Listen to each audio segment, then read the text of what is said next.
आज इस वीडियो में हम आपके लिए लेके आए हैं कि प्री के रिजल्ट के बाद भी आप मेंस को कैसे क्वालिफाई, कैसे मेंस में अच्छे नंबर लेकर किसी भी पोस्ट को प्राप्त कर सकते हैं। और किसी भी पोस्ट को छोड़ो, आप 4600 या 4200 ग्रेड पे की पोस्ट को कैसे प्राप्त करेंगे। आप जब भी देखेंगे किसी भी एग्जाम में आप ये पाएंगे हमेशा कि जितनी भी पोस्ट थी उसकी लगभग 20% के आसपास ऐसे बच्चे होंगे, ऐसे कैंडिडेट होंगे जो बहुत कम पढ़े थे औरों के मुकाबले। देखो, जो बाकी जो 80% सिलेक्टेड बच्चे हैं उन्होंने टाइम दिया था और अच्छी मेहनत की थी, तो उनका सिलेक्शन होना चाहिए, ठीक है। लेकिन 20% बच्चे वो होते हैं जो कम मेहनत से भी क्या हो जाते हैं, सिलेक्ट हो जाते हैं। और ऐसा क्यों होता है? आप अपने पड़ोस में देख सकते हैं कि आपने अच्छी मेहनत की, लेकिन दूसरे जिसने मेहनत आपसे कम की थी आपके मुकाबले उतनी मेहनत नहीं कर पाया, लेकिन फिर भी आपसे पहले क्या हो जाता है, वो उसको जॉब मिल जाती है, वो सिलेक्ट हो जाता है किसी न किसी में। और इसका एग्जाम्पल बहुत से हैं। लेकिन क्या देखते हैं हम, ऐसा क्यों होता है कि जो कम पढ़े हैं बाकी से उनका भी सिलेक्शन हो जाता है। तो आज इस वीडियो में हम केवल ये पढ़ेंगे कि आप जब प्री का रिजल्ट आएगा उसके बाद जो बचेंगे लगभग 1 महीना, 30 दिन 32 दिन के आसपास, उतने दिनों में आप कैसे मेंस को भी आराम से पार कर सकते हैं और उसमें अच्छे नंबर ले सकते हैं और अच्छी पोस्ट प्राप्त कर सकते हैं। और ये मैं नहीं कह रहा, ये डाटा कह रहे हैं। आप किसी भी एग्जाम के लास्ट फाइनल रिजल्ट को उठाएंगे तो उसमें ये पाएंगे कहीं ना कहीं वो बच्चे भी शामिल हैं जिन्होंने मेहनत बहुत कम की है और बच्चों के मुकाबले। तो अब देखते हैं वो क्यों होता है ऐसा। अभी आप जब प्री का रिजल्ट पाएंगे तो रिजल्ट के बाद जब रिजल्ट आएगा तो उसके बाद आपके पास लगभग 30 से 35 दिन है। और 30 से 35 दिन लगभग आप अगर सही ढंग से पढ़ेंगे तो आप बिल्कुल सिलेबस को पूरा नहीं कर सकते, ये आपको भी पता है। लेकिन हम जो स्ट्रेटेजिक प्लान लेके आए हैं, अगर आप उस प्लान से पढ़ते हैं और उस स्ट्रेटेजी को पूरा पालन करते हैं तो आप भी मेंस की परीक्षा में अच्छे नंबर ले सकते हैं और उन बच्चों के बराबर आ सकते हैं जो पहले से ही बहुत तैयारी कर रहे हैं। तो देखिए, आप सबसे पहले उससे पहले मैं एक एग्जांपल देता हूं कि एक बच्चा था जिसका केवल सीपीओ तक एग्जाम नहीं हो पाया था, उसका कांस्टेबल नहीं हुआ, उसका सीपीओ नहीं हुआ। उसने अगली साल फिर से मेहनत की, उसका कांस्टेबल में फिर से नहीं हुआ, लेकिन उसी साल क्या हो गया, सीपीओ में उसका सिलेक्शन हो गया। अब जबकि आप किसी से भी पूछेंगे कि सीपीओ में एग्जाम में उसका सिलेक्शन हो गया पेपर में और कांस्टेबल में नहीं हो पाया, तो उसके 10 कारण बताएंगे, ऐसा हो नहीं सकता, ये है वो है।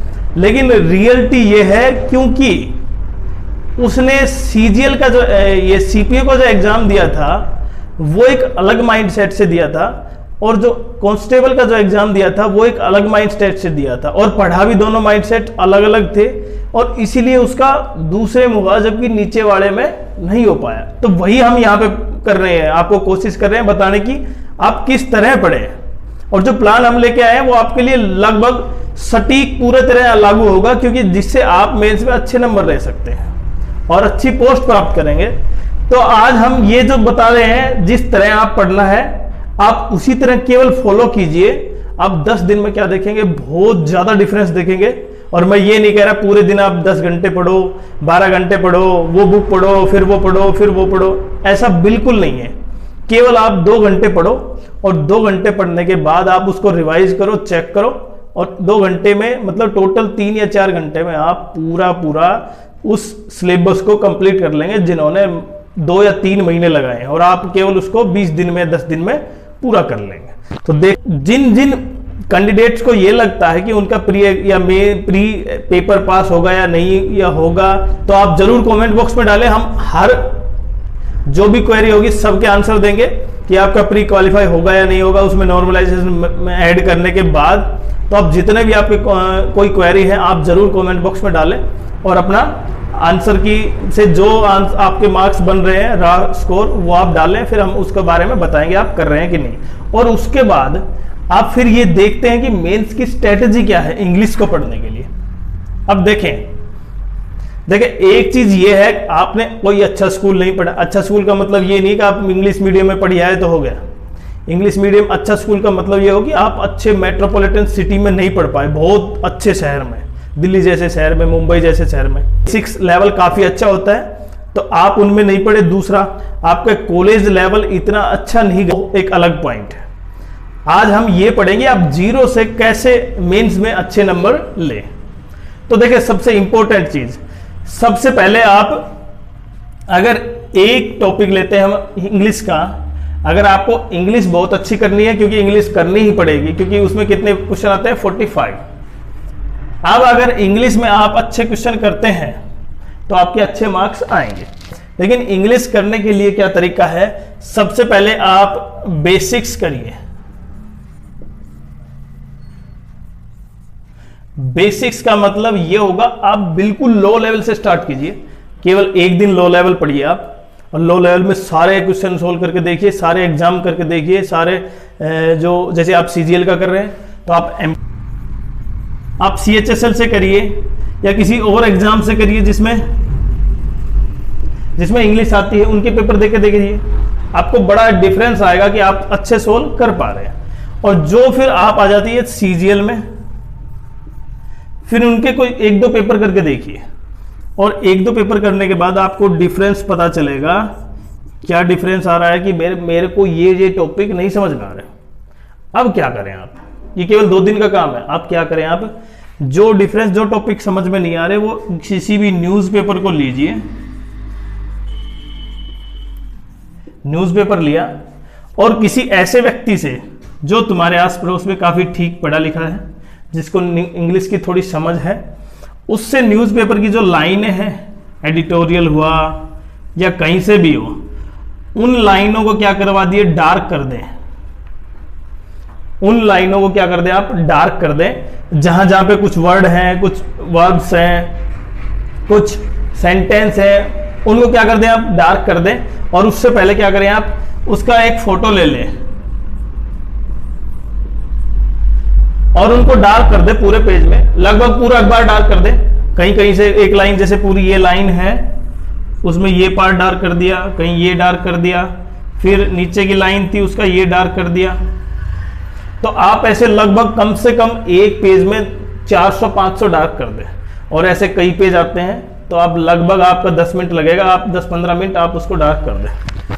अब जब आप पढ़ना स्टार्ट करें उसको, तो आप उसको फिल करके देखें क्या क्या उसमें फिल हो सकता है, और अपनी जो रफ नोटबुक है उसमें उस नंबरिंग को याद रखें। पहले में मैं ये फिल कर सकता हूं, दूसरे में ये, तीसरे में ये, चौथे में ये, सब आपने फिल कर लिया। लगभग आपका 1.5-2 घंटा लग जाएगा, और पूरा करने के बाद आप चेक करें, आप पाएंगे लगभग आपके 45 क्वेश्चन तो ऑटोमेटिक क्या होंगे, आपके सही होंगे। क्यों?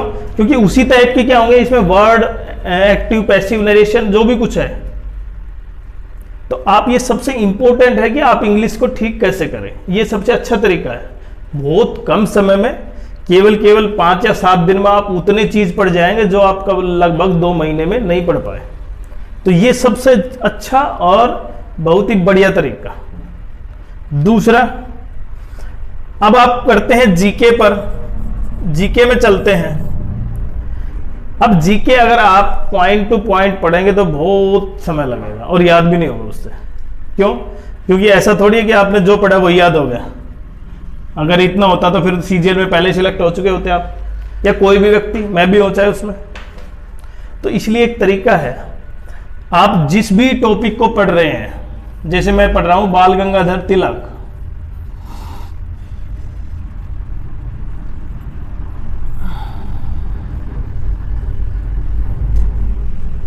अब बाल गंगाधर तिलक तो हम समझते हैं स्वतंत्रता संग्राम में उनकी भूमिका क्या क्या थी।